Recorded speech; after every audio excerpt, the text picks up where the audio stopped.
have been organizing these monthly brown bag events with guest speakers here in St. Paul. And Doug, I did a count. We've organized over the last 11 years something like 111 of these events.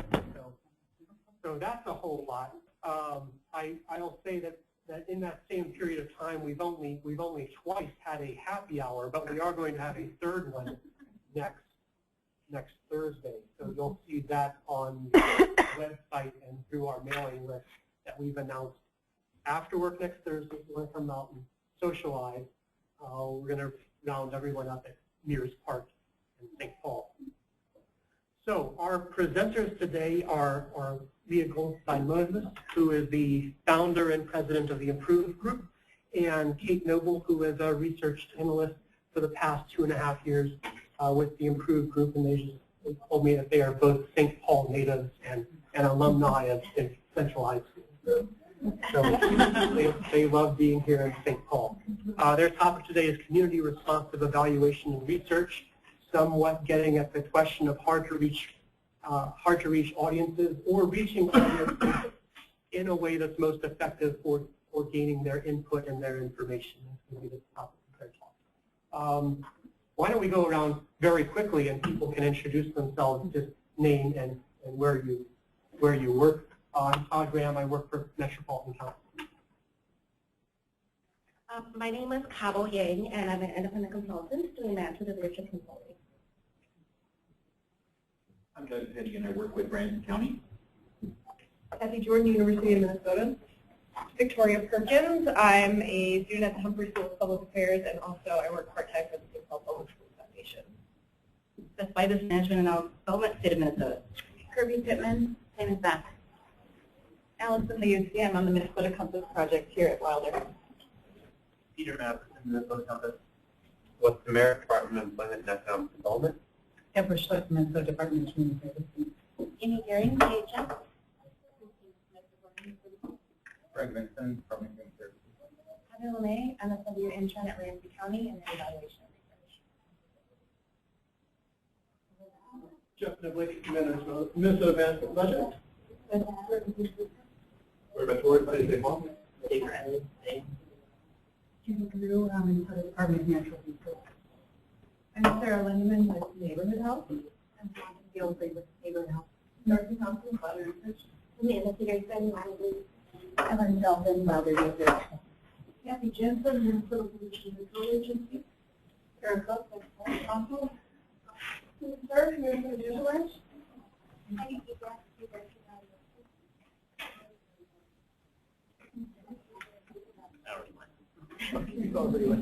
Well, welcome everyone, and I'll turn it over to Kate and Leah. All right, thank you for introducing us. I wanted to say that I've been to many TCRG presentations, and I know that some of them tend to focus on methodology and some of them tend to focus on results. We're not going to share data in this presentation. We're going to share our experiences in our practice and some of our emerging thinking around community responsive evaluation, but we've also left time open at the end for discussion because we certainly know our practice isn't exhaustive and other people have had other experiences, so we hope we'll have time to discuss. I don't know if you want to say anything else in introduction? No. Okay, sounds good. We're sharing notes.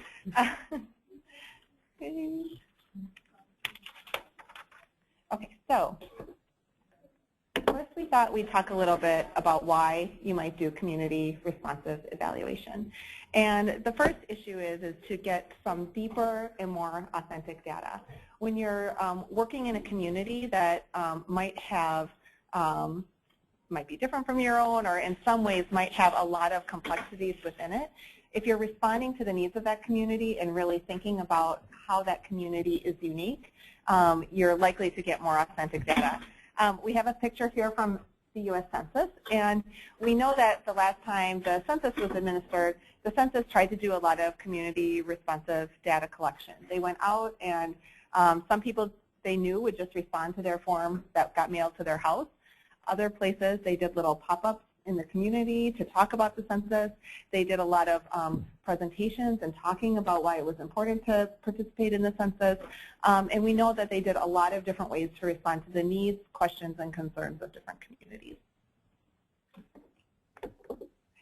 Another reason why you might do community responsive research and evaluation is to build respectful relationships with community members. So just be thinking about, if the group that you're talking to or the community has been studied ad nauseum, they might not be very receptive to another study in their community. Or if for some reason they have a negative feeling about researchers or about evaluation, they might also have some concerns. So by thinking about the needs of that community and what they want and how to respond to them, you're more likely to be able to build those relationships and get the information you'd like. And then another reason why is to minimize that tunnel vision that you might have, particularly if you are from outside that community or maybe a member of just one aspect of that community, you might know that there's a lot else going on. We all are subject to those potential biases. I'll give an example. For the last couple of years, we've been working a lot in long-term care issues at the Improve Group. And so a lot of times when I'm talking to people and hearing about their needs, I might put them in that framework and be thinking about, well, what does this relate to related to long-term care, to their ongoing health and well-being? But that person that I'm talking to, that might not be their frame of reference. Their biggest priority might be something around housing or transportation or income or something completely different. Recognizing that all those things come into play, it's important to be responding to the community and understanding what their priorities are, not just my own. And then just one of the last reasons you might do community responsive evaluation is to counteract some historical biases that might have been in the community. There might have been a long experience of that community having research done to them, not with them, or on them, not with them, and doing community responsive evaluation and research gives you a chance to take a step back, to think about what that community really needs and what their priorities are, and have them engaged in the research rather than just a subject of it. So Kate will talk a little bit about when. So now we're going to talk through some of the main circumstances that are well suited for this approach. So first, when you're working with a new group that has the demographic characteristics that are unfamiliar to you or different from yours, that's a good time to use this approach. And so these situations might be when you're working in other countries, or when you're working with people whose first language isn't English, or when you're working with people of an age group different than your own, like seniors or youth, and then when you're working with people who have different life experience than yours, like Trekkies, for example. Who are those people? They're different Trekkies. Different ones. So this approach is also helpful when the community you are studying has a history of marginalization. We want to be sure that we're sensitive to both the visible and invisible identities of someone that we're working with. And so if you look at this image of the iceberg, you'll see this waterline of invisibility or visibility. Everything above it are those things that you might be aware of right away. But those below the line are things that take time to figure out, or you might never know are there in the first place. So we want to be particularly mindful of marginalized identities. And that includes those that have been kind of in the spotlight throughout history, like race and gender and sexual orientation. But it also includes those that have been less recognized or not recognized at all, like certain life experiences or thinking styles or family history, just to name a few. I have an example to help illustrate this. My friend works at St. Paul Public Schools, and approximately 2,000 of the students there are homeless. And recently they rolled out iPads for every student. And when setting up the accounts, my friend noticed that there were security questions such as, what is the name of the street you grew up on? Or what was the model of your first car? And he thought these questions are not appropriate for highly mobile or low-income students.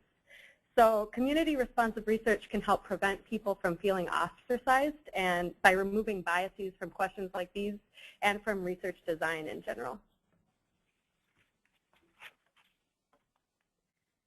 So community responsive research is also useful when your research questions require nuance and context that you might miss out without having multiple perspectives. So I have a couple examples to help illustrate this point.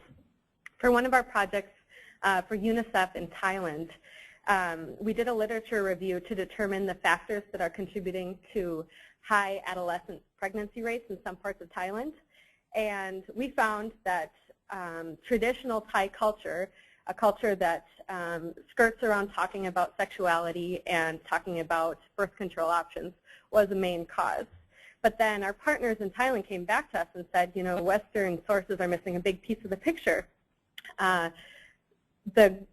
We think that globalization has brought a highly sexualized Western culture to Thailand, and that's the main cause.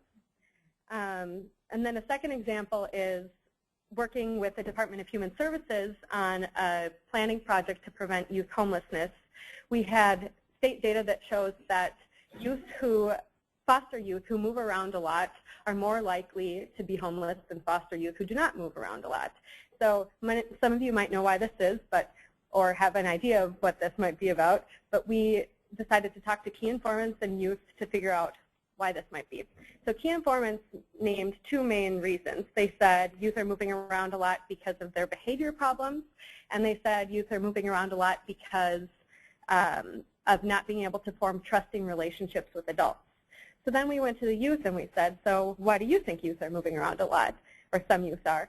And they agreed with what the adult key informants said, but they also said that some youth just find comfort in a life on the move, and that's how they saw it.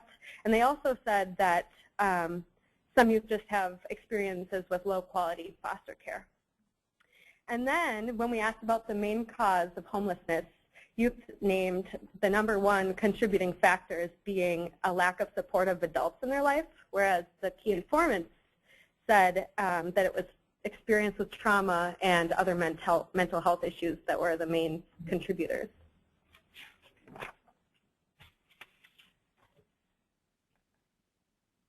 Another time that you might do community responsive evaluation is when the results are going to be used to set policies or programs that are going to affect that community in a significant way.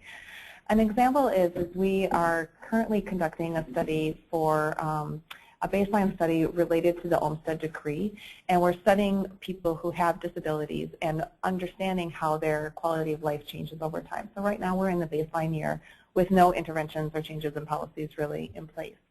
And one of the reasons we wanted to do a community responsive approach, which involved including recruiting interviewers and surveyors who themselves have disabilities, and helped inform us about our approach and are actually conducting most of the research on our behalf, is because we knew that ultimately the results that came out of the data that we're gathering will be used to inform policies and programs that will inform people with disabilities. And we wanted to make sure that we weren't taking a narrow view or misunderstanding some of the information that we heard. And a time when we found this to be really effective is we had one of our survey researchers conduct a survey, and the caregiver was the one who wanted to complete the survey, which has been okay in some of our circumstances, but the survey researcher brought to our attention that the person that was going to be completing the survey had equal capability to some other people that had completed the survey on their own rather than having their caregiver complete the survey, and that we were actually at risk of both getting inaccurate information and getting intentionally biased information about that person's circumstances.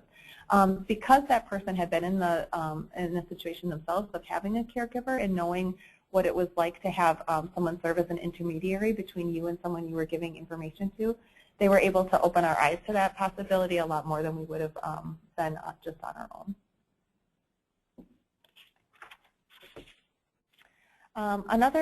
We're going to start talking a little bit about the ways that the Improve Group does community responsive evaluation, and then we'll talk a little bit about lessons learned and then open it up to hear your stories and examples too. So one way the Improve Group does community responsive evaluation is to mindfully recruit advisors from the community. Sometimes we form an advisory board who can help us understand these are issues in the community and things to be considering, and have them meet several times throughout a research project. At other times, we'll specifically recruit people to serve as as staff for the research projects that we're doing. So an example of a time when we hired people to serve as staff was with that Olmsted project. We hired people with disabilities to actually serve as our staff throughout the research project. And actually, because we had such great success with them, we are engaging them in a second project as well, because they really enjoyed the opportunity to provide research, and we've really enjoyed the opportunity to learn from them about practices. At other times where we've had an advisory board, we've also found that to be a very effective way about learning about the community. But one of the things we try and be cautious about is making sure that that advisory board is really representative of the community, and the perspectives they're giving us are broad enough that, that they really represent a full range of experiences within the community. And I'll turn it over to Kate to share some more. So another method useful to this approach is to pay people as community experts. So you can either pay people as employees or as contractors, or by providing stipends or incentives. So for one of our projects, it's working with Minnesota's Olmsted Plan, as I assume some of you are familiar with, to support people with disabilities to live and work in a setting that is as integrated as possible. So for a survey, a quality of life survey that we're doing, or we did for this project, we hired interviewers with disabilities. And we did this because we knew that we'd be asking personal questions, and we wanted to kind of reduce the power differential between the survey researcher and the interviewee. So the survey researchers were able to create a relaxed environment that was more conducive to sharing information, and they had a more nuanced understanding of some of the survey questions and were able to give us suggestions on how to improve the process. For example, there was a question, who makes decisions about when you go to bed?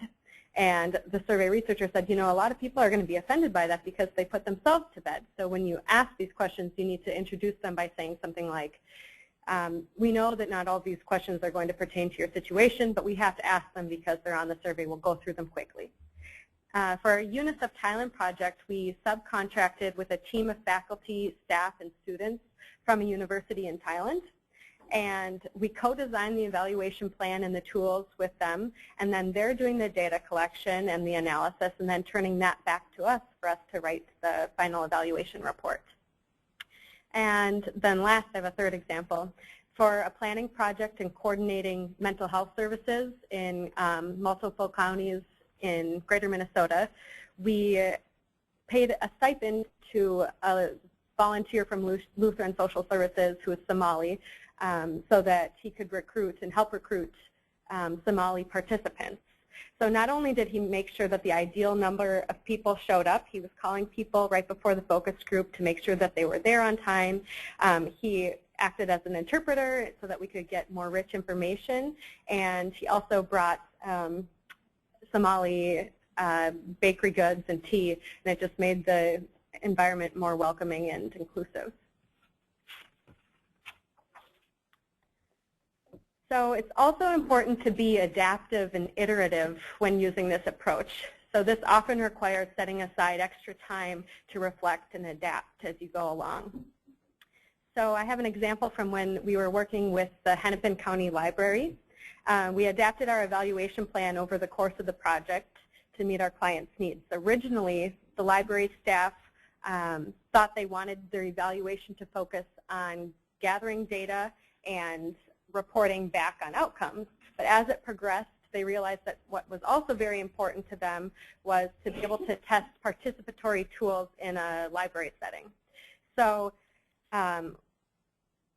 in addition to modifying the evaluation plan over time, we relied on a highly iterative process to create these participatory evaluation tools. So for example, staff really wanted to use video surveys and photo voice. And for those of you who aren't familiar with photo voice, it's a method typically used to enable people to capture strengths and weaknesses or threats in their community or gaps in their community. So after implementing these methods, it became clear we were not going to get the information that we had hoped to get and that the library staff had hoped to get. For one, youth were way too shy to participate in the video interviews. And then as for photo voice, just the drop-in nature of the library setting combined with the required consent forms just made the implementation of this method impossible in this setting. So it was also not the best method for collecting information on intended outcomes. So we worked with the library staff and we decided to have our evaluation team and volunteers serve as the photographers. And then this helped navigate the issues that we'd been having with gathering consent, and it also helped us work closely with the volunteers to make sure we were actually getting photos of the intended outcome.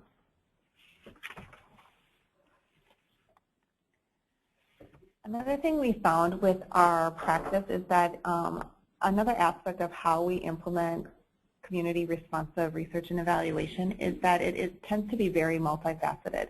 As Kate was just describing this project in the libraries, we had the photo voice process that we tried. We also tried some more traditional methods, including interviews, to try and get at the full range of experiences that youth were having within the library system. And one of the reasons it's often multifaceted is because communities themselves are quite complex. They're very different, and they have a lot of different needs within the community. An example is a large study we did for the Department of Human Services where we looked at community needs around long-term care planning. And we specifically were talking to people with disabilities, people with mental health needs, people who are aging, and their caregivers. And we knew that some people were going to respond to us very well in our primary data collection method, which was an interactive focus group that allowed people to kind of share their story, but also hear other people's stories and react to them. But we also knew that that method wasn't going to be appropriate for everybody. Some people are not comfortable in groups, and particularly some of the people we wanted to reach through the study. Some people, while not everybody was comfortable with computers, some people actually their preferred method of communication is through a computer, and they were going to prefer to participate through an online survey. So we really tried to make the study multifaceted, which included some online surveys, online discussion forums for people to share more qualitative data online, but in a format that was comfortable for them, phone interviews, and then in-person focus groups. We even, for the study, did one remote focus group, which included a chat room where we posed a question and people chatted responses, because we knew that that was a method that was going to be appropriate for some communities. In the case of that, we needed to have a really high level of competence in a variety of methods. So for example, we found that in our first couple focus groups, we had two people attending, facilitators attending each focus group by plan because we were testing out the focus group protocol anyway.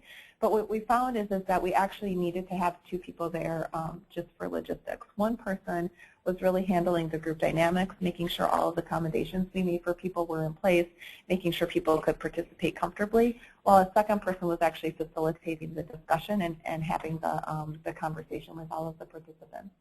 So we needed to make sure a full range of skills were represented. So being humble and about your own beliefs and also being open-minded are key to applying this approach. For the Olmsted Survey Project, our staff observed the need to let go of their assumptions about cognitive disabilities when doing the interviews. For example, one insight that our staff members shared was that when someone takes a long time to respond to a question, that doesn't mean that they have a lack of knowledge or that the quality of their response is going to be of lower quality. And when I was working with Latino and Somali communities for the mental health project, I quickly learned that both cultures had a belief system around mental health that was very different from my own. And I had to open myself up to a new understanding of mental health and create the protocols with this new understanding in mind.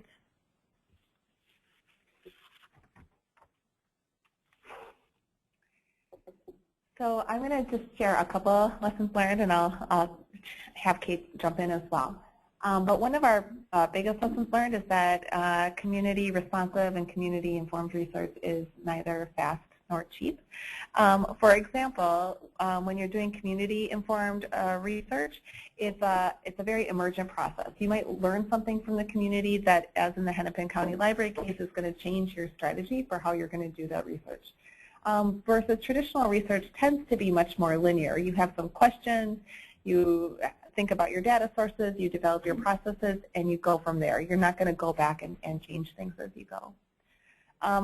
Also, ideally, community-informed and community-responsive research is very engaging. It helps people feel like they're part of it. That might be things from deciding what your focus is going to be and what your questions are going to be, to providing you insights and sharing nuance, to actually helping you interpret the results.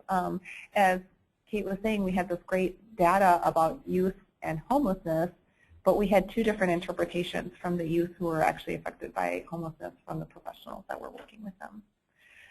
In traditional research, the intention is that the process, it can be engaging, but it's more intended that it be an objective process. We find that the time-intensive aspect of community-informed research is in building relationships, understanding communities, spending time talking to them, and understanding the results. Versus in the more traditional research projects we do, we might spend a lot more time in making sure our methodology is very clear, that there's a very clear line between what we're learning and some sort of causation or correlation. And then our analysis can be very deep and time-consuming.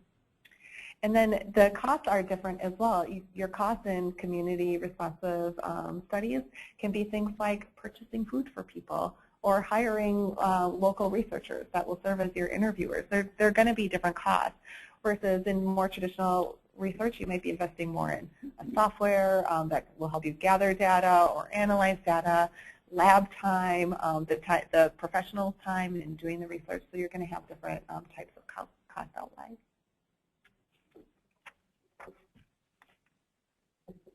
So we've also learned that conflict will likely happen when you're working with multiple perspectives, and so you have to be comfortable with negotiation. I'll say one more example from the UNICEF Thailand project. So we thought it would be important to include on a survey, again, the project is about adolescent pregnancy rates and reducing them in parts of Thailand. And so we thought it would be important to include questions about rape on the survey. And our subcontractors in Thailand thought that this issue should only be addressed through focus groups because it's a more nuanced issue. And we pushed back and said, you know, I think a lot of people won't be comfortable sharing about experiences with rape in a focus group setting. We really want to include it on the survey. So they finally caved and let us put it on the survey. And then we suggested that they include prompts to broaden the definition of rape by putting in parentheses, not consenting when using drugs or alcohol. And our subcontractor said, no, this is way too confusing. We are not going to include these parentheses. And we decided to let them have this one because we had won the debate of having it on there in the first place. All right, we're going to share just a couple more lessons. One of the lessons that we've also found is that the findings that you learn in one community might only be relevant to that community and not to another community. So maybe I'll share the example of our CSI project and then pass it off to you. So in the example of the statewide study we did of long-term care services, we heard some consistent themes across all communities in Minnesota. Consistent themes around access, the quality of service. People were really concerned that people who provide professional care, like nurses and PCAs and other home health aides, had salaries adequate to keep them in their positions, regardless of where in the community they came from. But once we got past those kind of general themes, some of the things we found from each community really varied depending on what was in that community. An example is if a community, there was a community that was fairly close to kind of a regional hub that had a really rich level of service, they didn't feel neglected that those things weren't available in their community because they had a tradition in that community of going to the regional hub, to access services and felt very comfortable doing so. In another community of a similar size, but just not as close to a regional hub as the first community, they had the same amount of services in their community, but they really felt that they were at a deficit because they didn't have as much of an access to a regional hub. It just opened our eyes to the fact that when we're learning things and hearing things in any community, it might not be relevant or be generalizable on a statewide or broader basis, and we have to be really careful about how we're interpreting the information. I have another example of working with counties in greater Minnesota. So for the mental health project, we heard in one community in northern Minnesota that discrimination was a huge factor and that a lot of people were experiencing depression because of discrimination. But then in a neighboring county, we heard that all racial minorities felt very included and welcomed. And so there are many reasons why there might be these different findings. You just have to maintain an open mind and not generalize.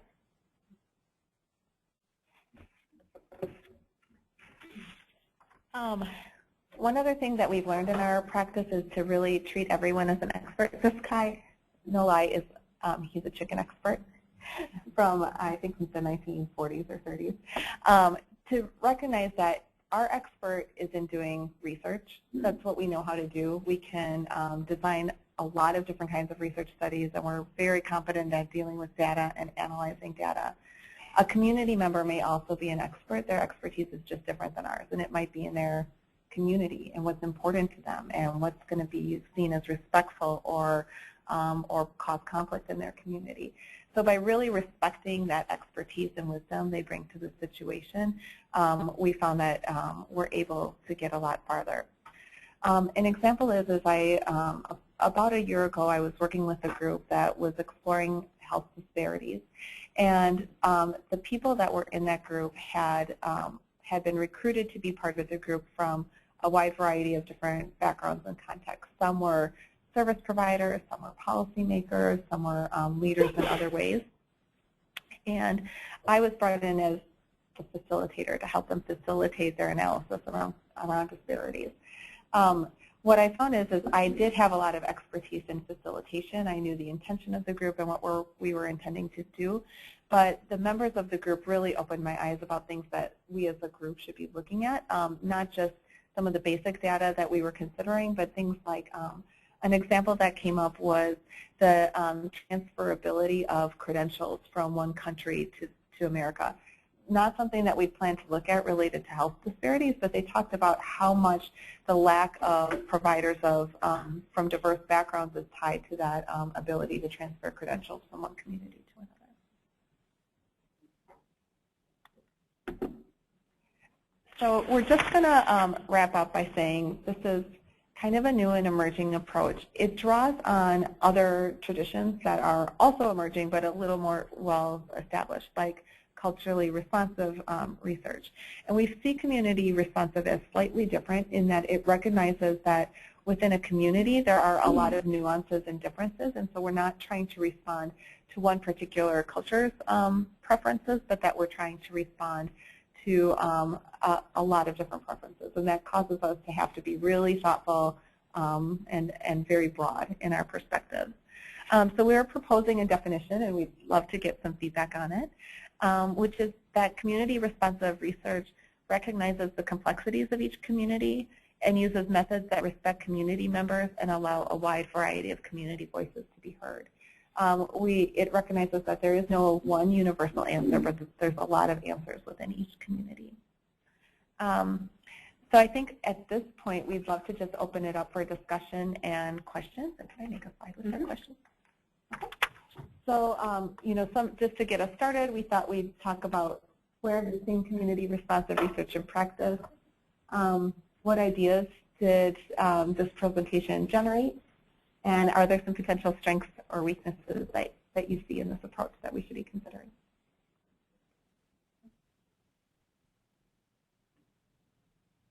Yeah. Yeah. So we start something. Yeah. So you talked about the research process itself being community responsive. What about the results? Like, how do you present information that you gathered in a way that's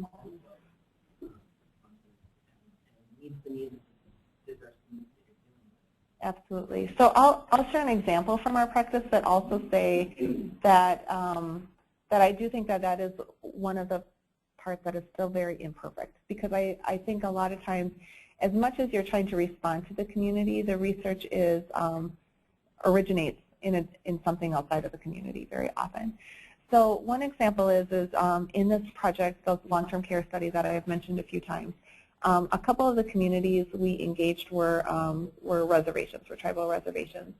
And one of them in particular, as we were talking to them, they were really reluctant to participate in the research, not because they thought the questions weren't important, but because what they'd seen in the past is that the results from their community just got ignored.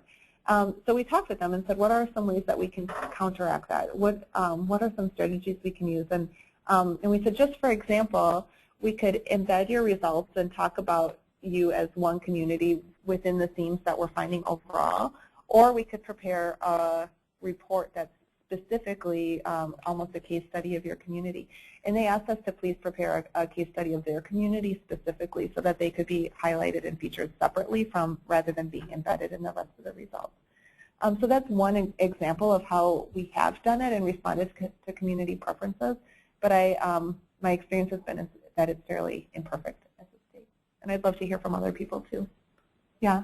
So this is some of the things you've been talking about are very consistent with community-based participatory research, which is probably one of those things that you talked about as merging or grounding some of the ideas that you're talking about. And I think this idea of what happens to the results is really, we might learn something from CVPR, where you had talked about, for example, partnering with community members, maybe hiring or having an advisory group or something like that.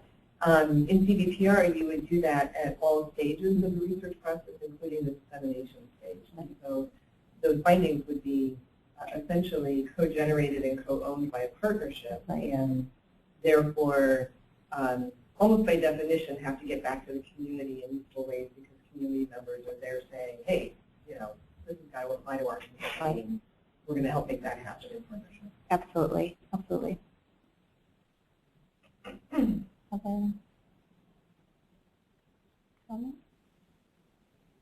Yeah.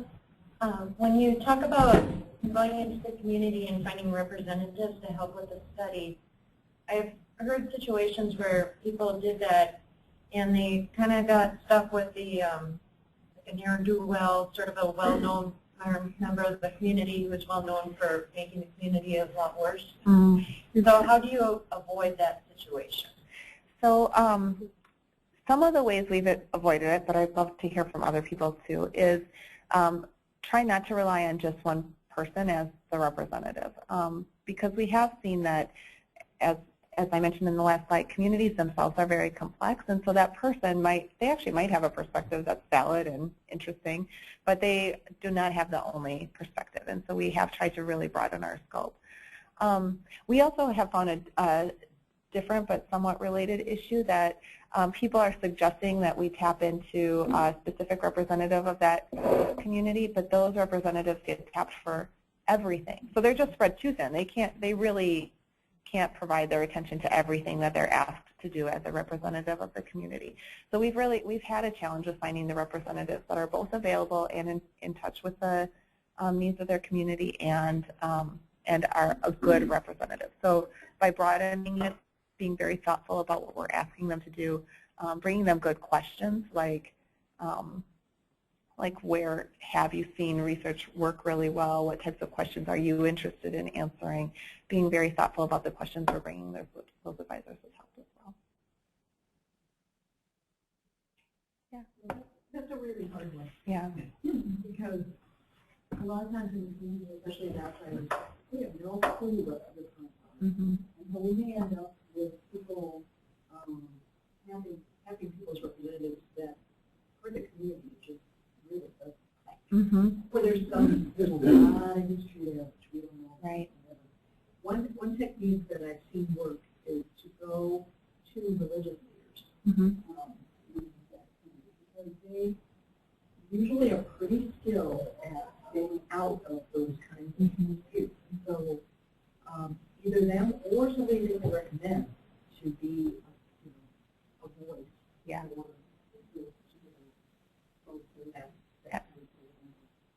think no matter what, you sort of run the risk. Absolutely. Any time you're looking at the number of people having those things are advantage. Absolutely.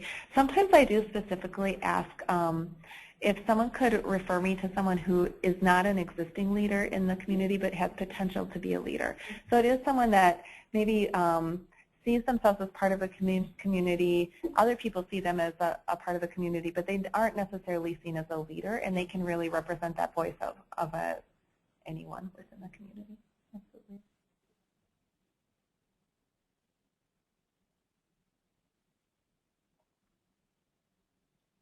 Yes. So you talked about incentives for advisory committee members, for community experts. What are your thoughts on incentives for research and focus group? We usually offer incentives, and sometimes they are very small. It's a meal or something just to make it comfortable for them to participate while they're participating. But really, we recognize that a focus group or an interview is a transaction. I'm getting something from you when I'm interviewing you, and it's information. You might not be getting anything out of that transaction. And so when possible, I do like to offer an incentive. And I also try and match the incentive as closely to the respondent as possible. So actually, I gave a different presentation just before this, but I used the same example. We did a study of for a nationwide program that was reaching 18 to 24-year-olds around issues of food, the environment, and health. And the people that they were reaching were really issue-driven. They were really committed to these issues, and they were engaged in their community as a result. And we wanted them to participate in a long survey. It was very, very long. So we had to think about an incentive to get them to participate. And for this community, since they were already fairly well connected with giving their time, giving their resources, we thought what would be a good incentive for them would be something that they could in turn give back to the issues they cared about. So the incentive, it was a lottery-style incentive, but they had a chance to win a gift card on the website justgive.org so they could support an organization of their choice. That was well aligned with them as community members and what their priorities were. And we, again, just came to that by learning a little bit more about them before beginning the research. Yeah. Your last question, what are the strengths and weaknesses? I think your presentation speaks to the strengths of this method. As far as the weaknesses, one of the things that occurs to me is preparation and mutual understanding or advanced understanding between you and the project sponsor or your client who is hiring you to do this research.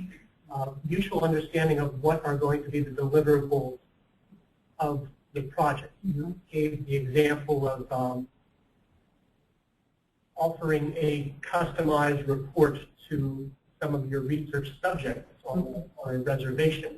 Was that something that you would discuss and anticipated and talk with your project sponsor or your client? Yeah, we didn't anticipate it very far in advance, but when it came up, they were supportive of it because it was important enough to them to have the information and the insights that they were comfortable with a different strategy for reporting the information. But you're right, that might not always be the case. They might say, you know, not with these resources. You're welcome to do that with different resources. But you're absolutely right. That could be an issue. Yeah. Yeah. First, I just want to say this is awesome. I really like it. Just basic common sense, like listening and respect, fundamental. The question I had though was kind of similar to what you were saying, but with regards to, you know, if you had a sponsor for certain evaluations, what if their request was in conflict with the actual community? Like, how would you handle that? Yeah, that does happen. We usually also try and handle that with respect and by listening. So for, let me think of an example. It might take me a while to come up with an example.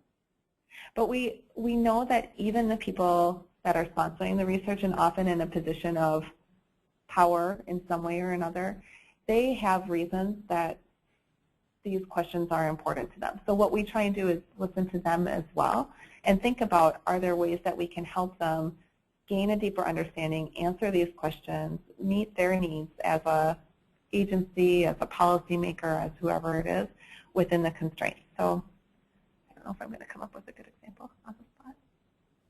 Does any come to mind? No, sorry. But again, it's about listening and respect. Yeah. I think in terms of choosing when this is a good approach for the particular project that you have in hand or not, I think one of the questions is sort of like the choice of how you're going to improve qualitative data.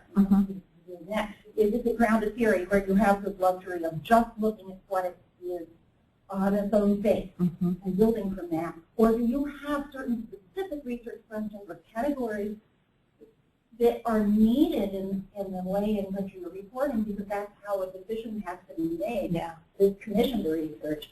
And sometimes you can build a bridge between those two, and sometimes you can't. Absolutely. And I think if there's certain policy decisions that have to be made that have to assume certain categories, you may not have the luxury of being able to go and redefine how you think of mental health, for instance. Absolutely. Because that's how you think of it without being able to take a decision. Absolutely. So it seems to me that part of the decision making. Absolutely. Or it could be a much more, that could be a much longer horizon than either the community or the policymaker or agency is really has the appetite to take on. So they might say, oh, that's very interesting, but right now we have to focus on developing this certain set of mental health policies. But often you find that there's a little bit of a door open to say, maybe that's not something we can take on right now, but maybe we'll host a commission about that in the future, or let's keep the door open to see if there's grounds for a future study there. So we have found that even when it's kind of outside the scope of what they can really change and do and develop in terms of programming and policies, there's usually a little bit of a window to say, well, at least let's recognize that we heard that voice, and there's an opportunity to further investigate it in the future. Yeah, which is a great example. Sometimes the best answer to a question is to pose a better question. Absolutely, absolutely, yeah. Yeah. Well, that's going to bring up one of the first things I remember. How do you operationalize? How do you or can you figure out a way to collect both quantitative data that like people are familiar with,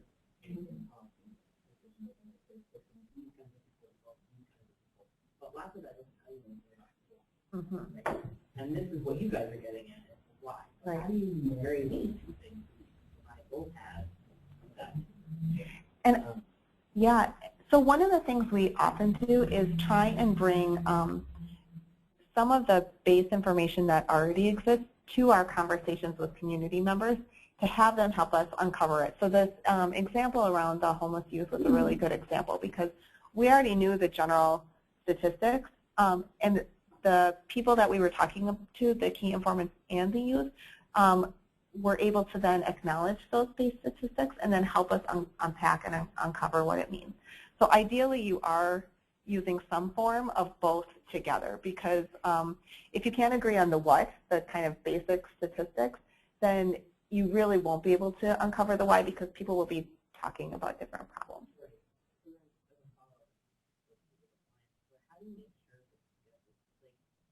You get asked by an organization to use that study of population, right? And you study it. And then they do whatever they do with that information. Right. What if you're in a situation where you want that organization wants to do this 2 years or 5 years or whatever?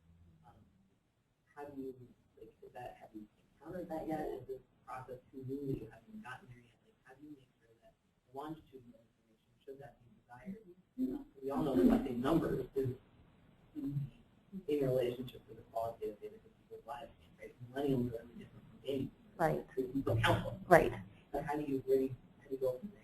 So an example is we worked with a set of federal grants that were funded, some of them were funded for 3 years, some of them for 4, some for 5, where they were supposed to measure a certain set of data every year and report on it and achieve a specific outcome within that data as part of their grant requirement. But what we found is that even though the program was interested in hitting those results, that the funder was interested in hitting those results, emerging questions still happened. So An example is as we worked with an arts organization in San Francisco, they had a specific, they were working with a school program, so they had a specific level of attendance they wanted to achieve and grade improvement they wanted to see. But over time they said, oh, you know, actually we're interested in that, but we also want to find out if we have a different level of engagement if we do an 18-week versus a 30-week program. And oh, okay, so we learned that. Now we're also interested in, does it matter if we let the school pick whether it's a performing artist or a visual artist, or is it okay if we just assign them? So even though they had the base level of information, they still had questions that emerged over time, and they were comfortable marrying multiple types of studies together.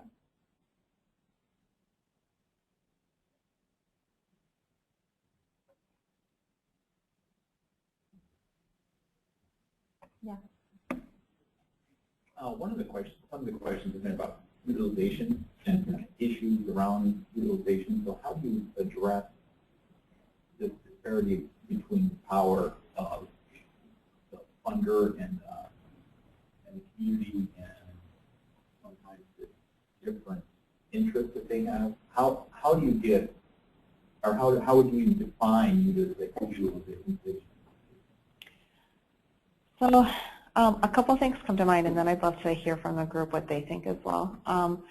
One of the things is that the very same information may have different utility to two different audiences. So a community may, you may bring them together, gather information, hear insights, and they might help you interpret it. And they might say, oh, really what we're seeing we need in this community is greater political participation. Or they might interpret something and think about their role as a community in addressing an issue very differently than a funder or policymaker with the same type of data. So a funder or policymaker might look at the same data and say, oh, it looks like we need to have more access to voting locations. And the community might say we need a voter registration drive. So they're going to have kind of different takeaways from it. And ideally, the way that you come to that is by really giving both opportunities to sit with the data, think about it, think about what they possibly could do in response, how they can use the information, and develop their own recommendations in partnership with you. I'd love to hear what other people think about that too, the utilization though, and how there's different perspectives and different needs. I just have a follow-up here. Yeah. So did you share the youth focus group with the adults that they thought they had different answers? And, I mean, in your dissemination? So we're finalizing our report still, and it's a short report, but we are going to be sending it to all the key informants and the focus group leaders. It just would be interesting to see how they use that. Absolutely. Yeah. I guess in connection to that, a little bit different is when you do use committee members as researchers, how is their role? Because as an informal relationship with communities, at some point I think this is a community as an advocate for them, and saying, well, if you're going to come in with this, you have to ask for dollars to follow through with it. Otherwise, you're just tired of telling you that they'll be talking themselves. And so, how do you support your researchers in a fair so that they don't become pulled into this project, and it's really about the community as an advocate to follow through and follow the research with action? Right. I don't know. That's my answer. They, really, when communities give you information, if you complete a survey, think about you in your own life. If you're completing Cub survey, sends you a survey after you shop there, and you complete a survey, you hope that they're listening, that you want a better organic selection at Cub, or that you want better priced whatever. You hope that they're listening and that they do something with it. And yet, you recognize that that might not come right away. This is even more. I mean, that's a 5-second survey to complete. This is something where you're asking people to sit down with you and walk with you and tell you their stories, which are sometimes painful. They do expect a result. And so it's important to us to make sure that not just their voices and perspectives are heard, but where there's urgency or pain or real hardship or conflict, that becomes apparent to whoever is listening as well. Yeah. Here's where I think it's important to be clear about expectations and clear about the model that you're using. You know, community responsive evaluation of research is different than community-based participatory research. If it were community-based participatory research, you'd expect yourself to become part of action. It wouldn't be, well, getting drawn into action. You'd be doing the research in order to be able to take action.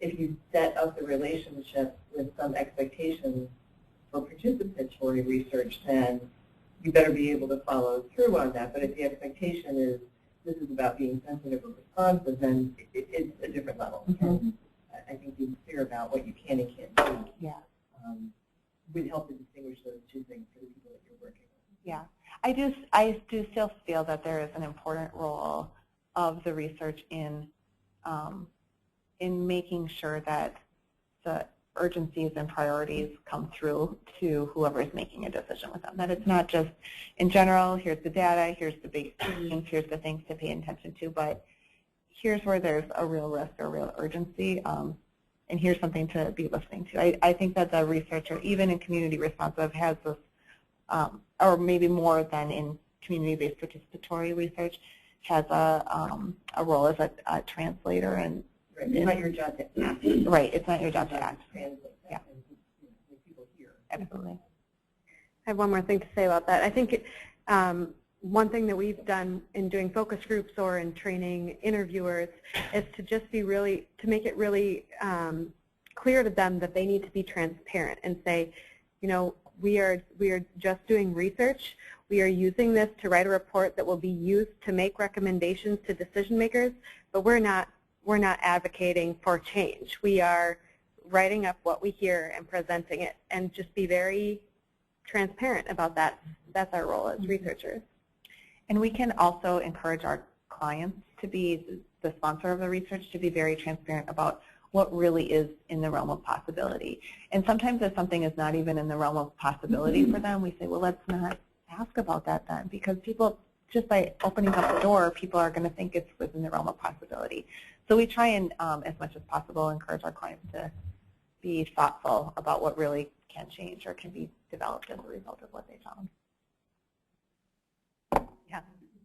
Just one thing I've learned from hiring people from the community to be the focus group leaders and facilitators, I've had some really wonderful experience doing that, so I'm absolutely in favor of it. But one thing I learned from it was they need to examine the questions and think about how that shifts what you're likely to hear. One study was with one of the public programs for low-income people, so you know right away that there's a lot of, you know, demanding evidence of eligibility and being careful how dollars are spent and things that frequently put people in low-income communities kind of under the microscope. And some of the questions were, and it was a case where we knew from the statistics what the outcomes of this program were, but we were trying to figure out what's the underlying reason. Why do these disparities show up? So we had African American focus group leaders and facilitators in the paper, and American Indian, and so everybody in the room was in that one group. Now, if I've been in that situation, African Americans are not hesitant to tell me, yeah, there's racism going on here. And they can look at me in the eye and tell that, you know, I probably need to be told that.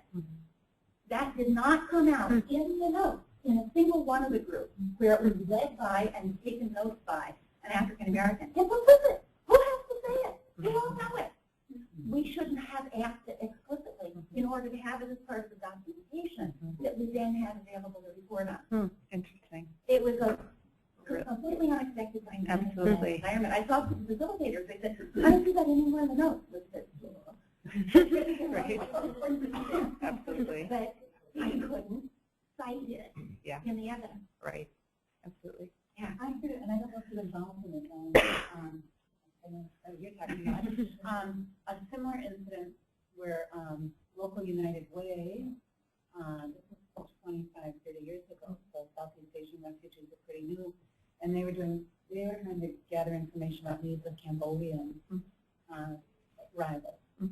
And so hired members of the community, but what they found out is when you come from a place of civil war and genocide, when I see someone I don't know from my own community, I don't know if I trust it. I don't know, were we on the same side? Right. And so they learned it was more effective in that situation just stems from the majority community.